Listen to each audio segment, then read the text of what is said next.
Des images impressionnantes. Ce lundi 24 avril, le ministre de l'Éducation nationale, Pape Ndiaye, était en déplacement à Lyon. À son retour à Paris, gare de Lyon, aux alentours de 21h, un cortège de manifestants venus protester contre la réforme des retraites l'attendait. La foule, composée de plusieurs centaines de personnes, essentiellement des jeunes, d'après Le Figaro, se trouvait dans le hall principal des lieux et a dû faire face à une horde de représentants des forces de l'ordre.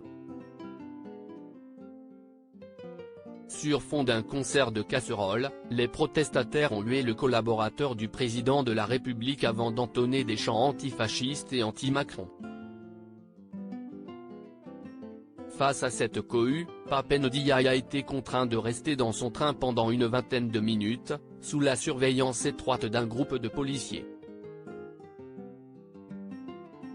Comme le révèlent les images capturées par nos confrères Clément Lano et Rémi Buisine, le ministre de 57 ans est ensuite sorti précipitamment de son wagon avant d'être exfiltré par un tunnel situé en milieu de quai.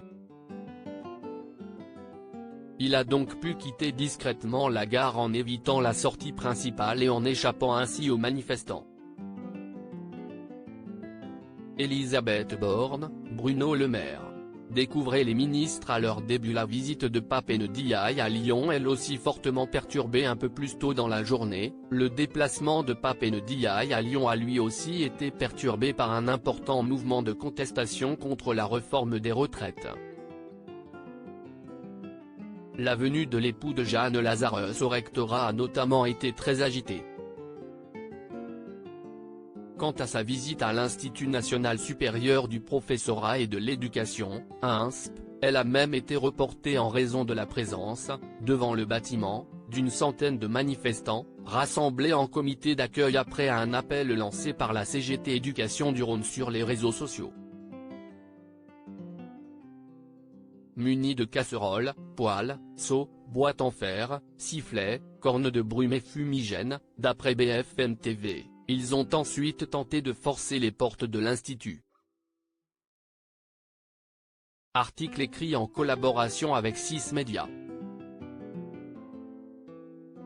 Crédit photo, Stéphane Le Mouton.